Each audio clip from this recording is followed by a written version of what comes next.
Otro de los ejemplos de distribuciones de probabilidad discretas se basa en un experimento muy particular que conoceremos como experimento o proceso Poisson.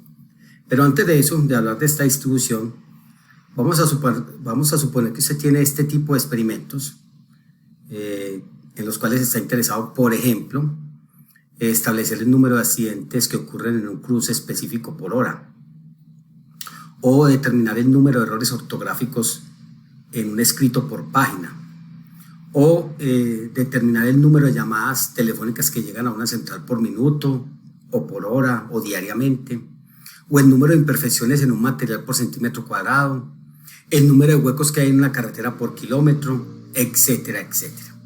Fíjense que este tipo de experimentos tiene una particularidad, y es que primero hacen referencia a un espacio o un periodo de tiempo, ¿cierto? Entonces, horas, páginas, minutos, centímetros cuadrados, huecos por kilómetro, etc. Y lo segundo es que quieren contar un evento en particular, es decir, queremos establecer o contar cuántas veces ocurre un evento de interés en ese lazo de tiempo o espacio. Fíjense que los que acabo de mencionar tienen características muy similares. Lo que acabo de decir es que consiste en contar el número de veces que ocurre un cierto evento de interés por unidad de tiempo o de espacio.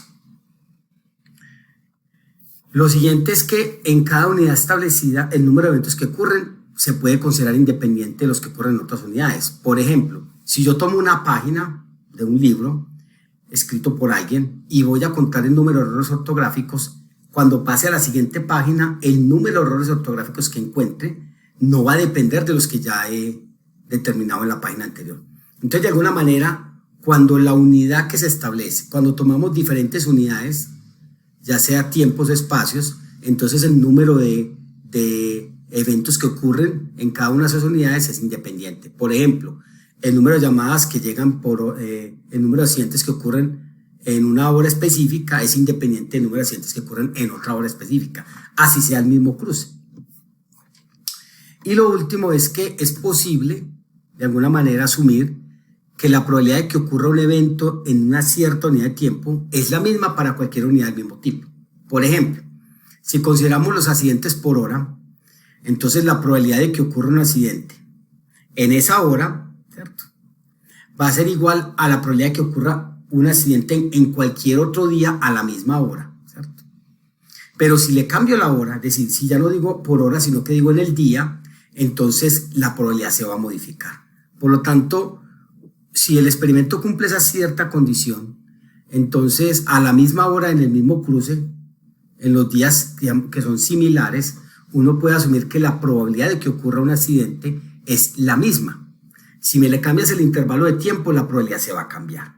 O sea que si todas las unidades son del mismo tipo, kilómetros, centímetros cuadrados, páginas, horas, minutos, etcétera, entonces podríamos asumir que la probabilidad de que ocurra el evento que a mí me interesa es la misma para las unidades que tienen el mismo tamaño. En ese punto vamos a adentrarnos a algo un poco más complejo, más formal, que es definir lo que vamos a llamar un experimento Poisson. Eso lo voy a hacer con un ejemplo para que más o menos entiendan a qué nos referimos. Vamos a suponer que usted tiene un intervalo real y suponga que sobre ese intervalo real, que puede representar tiempos, que puede representar espacios como por ejemplo kilómetros, que puede representar áreas como centímetros cuadrados, o puede representar el área impresa de una página, etcétera, etcétera. Vamos a suponer que el conteo de ocurrencias en ese intervalo es aleatorio. Entonces, repito, el intervalo que puede representar, si estuviéramos hablando de accidentes en el cruce por hora, entonces el intervalo sería de 1 hora. Y sobre ese intervalo el número de ocurrencias, es decir, los accidentes, sería aleatorio. Vamos a suponer eso. Vamos a suponer que ese intervalo de 0 a 1 hora, puede subdividirse en pequeños subintervalos tan pequeños, pero tan pequeños que se pueda garantizar 3 condiciones específicas. Entonces, antes de llegar a las condiciones, quiero aquí que miremos acá cómo entender esto a través de un ejemplo. Muy bien. Entonces, vamos a pensar en este escenario. Vamos a pensar en el escenario en el cual, digamos, voy a considerar que a una central telefónica llegan en una hora en promedio, digamos, 2.000 llamadas. Entonces vamos a suponer eso, que a una central telefónica llegan en promedio 2.000 llamadas en una hora. Muy bien, vamos a suponer que eso es así. Entonces, volviendo acá a la construcción, el intervalo real para mí va a ser el intervalo que va de 0 a 1 hora. Muy bien. Entonces vamos a suponer lo siguiente. Aquí voy a poner mi intervalo. Digamos que aquí está la hora, 1 hora, y aquí empiezan 0 horas. Bien, vamos a suponer eso. Entonces, en ese lapso de tiempo de 0 a 1 hora van a llegar 2.000 llamadas. ¿Bien? Vamos a suponer que yo voy a dividir este intervalo en pedazos suficientemente pequeños. Vamos a suponer que yo lo voy a dividir en pedazos de 1 segundo. Es decir, en intervalos de 1 segundo. Entonces yo tendría que coger todos estos intervalos aquí. Todos son intervalos de 1 segundo. Obviamente aquí no se ve tan bonito, pero la idea es que fueran todos intervalos de 1 segundo.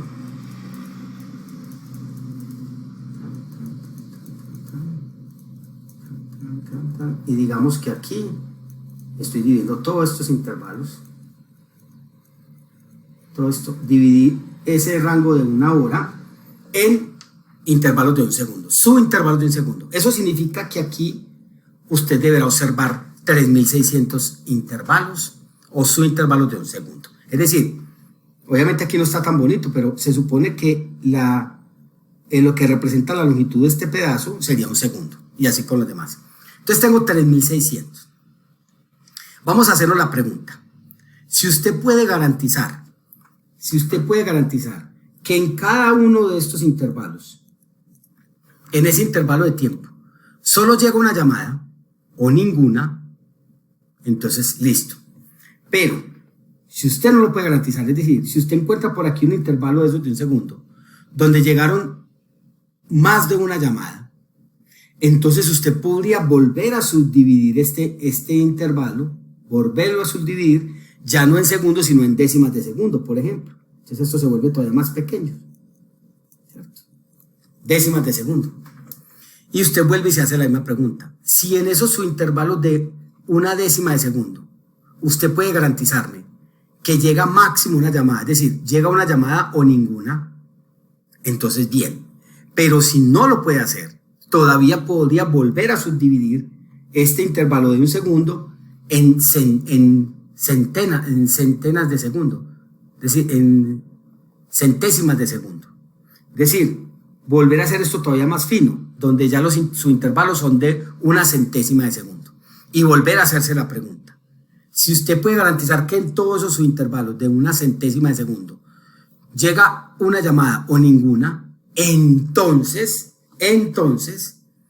lo que quiero decirles es que usted puede subdividir este rango de 0 a 1 en pequeños intervalos tan pequeños, pero tan extremadamente pequeños, que la probabilidad de que llegue más de una llamada en un intervalo es prácticamente 0.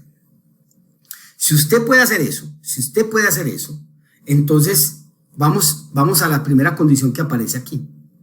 La probabilidad de más de una ocurrencia en caso de intervalo es despreciable. Entonces, fíjense que yo puedo subdividir el intervalo de 0 a 1 hora en pedazos tan extremadamente pequeños, pero tan extremadamente pequeños, que la probabilidad de que llegue más de una llamada en ese pequeño subintervalo es prácticamente 0, es despreciable. Entonces, digamos que lo puedo hacer. Lo segundo que usted puede ver es que la probabilidad de ocurrencia en un subintervalo va a ser la misma para todos los intervalos de la misma longitud. A ver qué será eso. Entonces, por ejemplo, si yo tomo este subintervalo que está aquí, Entonces, la probabilidad de que en este subintervalo ocurra el evento va a ser la misma para cualquier subintervalo de la misma longitud. Va a ser la misma. Y si el intervalo es más grande, entonces la probabilidad de que ocurra acá el evento va a ser más grande. Eso lo que me está diciendo es que todos los intervalos que tengan la misma longitud van a tener la misma probabilidad de que el evento ocurra en ese intervalo. Y que la probabilidad de ocurrencia en un intervalo va a depender, va a ser más grande o más pequeña, dependiendo de qué tan grande o pequeño sea el intervalo. Es decir, que la probabilidad de ocurrencia en un intervalo va a ser proporcional a la longitud de ese intervalo. ¿Esto para qué me sirve? Pues para poder decirle cosas como esta. Si yo ya sé cuántas llamadas llegan en promedio en un minuto, soy capaz de extrapolar eso a las llamadas que llegan en promedio en 2 minutos, porque la probabilidad es proporcional a la longitud. En ese caso sería el doble. Entonces digamos que en ese caso lo puedo garantizar. El tercero, que es bastante obvio, es que el número de ocurrencias en cada subintervalo va a ser independiente del conteo de ocurrencias en los demás subintervalos, siempre y cuando los intervalos no se traslapen. Eso lo que me está diciendo es que el conteo de ocurrencias en este subintervalo va a ser independiente de cualquier otro subintervalo. ¿Sí? Pero, por ejemplo, el conteo de ocurrencias en este intervalo verde no va a ser independiente del rojo, porque el rojo lo contiene. Entonces, los conteos de ocurrencias son independientes siempre y cuando los intervalos no se traslapen. Y la probabilidad de ocurrencia es como proporcional a la longitud del intervalo. Muy bien. Entonces, si un experimento cumple esas 3 condiciones, vamos a decir que es un experimento Poisson. ¿Bien? Entonces, en este caso, el que yo les acabo de mostrar, fíjense que usted puede garantizar justamente eso, que en cada uno de estos intervalos pequeñísimos lleguen 0 o 1 ocurrencia. Listo. Que el número de ocurrencias es independiente para cada intervalo, ¿cierto? Disjunto. Y que la probabilidad de ocurrencia es igual para los intervalos de igual longitud y es proporcional a la longitud del intervalo. Entonces fíjense que en este caso, en este ejemplo de las llamadas telefónicas, nosotros podemos garantizar eso. Y por lo tanto, entonces, lo que tenemos aquí es un experimento tipo Poisson. ¿Cuál es la variable que me va a interesar? A mí, ¿qué es lo que me va a interesar finalmente contar en toda esta hora? El número de llamadas telefónicas en una hora. Y si usted se fija, eso es como coger cada su intervalo y contar los unos. ¿Cuándo ocurrió? Uno, ¿ocurrió o no ocurrió? Y contar, y contar, y contar, y contar, y contar. Y cuando sume todo esto, voy a obtener el total de llamadas telefónicas. En este caso, X va a representar el número de ocurrencias en todo el intervalo.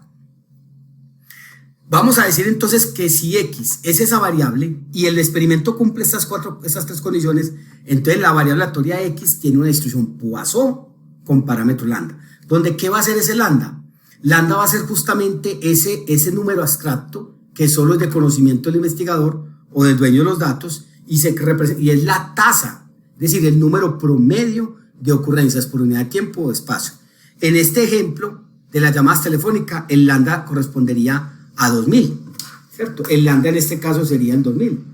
El 2000 representaría el lambda, que es el número promedio de ocurrencias por unidad de tiempo o espacio. En este caso el tiempo es 1 hora. Entonces, yo podría hacer lo mismo con otro tipo de experimento, con otro tipo de los experimentos que vimos acá, porque siempre puedo definir un intervalo real y ese intervalo real lo puedo subdividir en pequeños intervalos y empezar a hacer lo mismo que yo acabo de hacer con el ejemplo de las llamadas.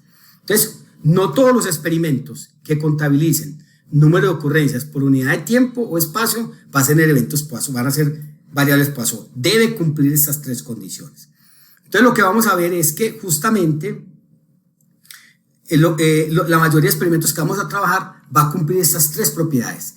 Y lo que vamos a hacer es derivar la distribución de probabilidad de esta variable aleatoria X.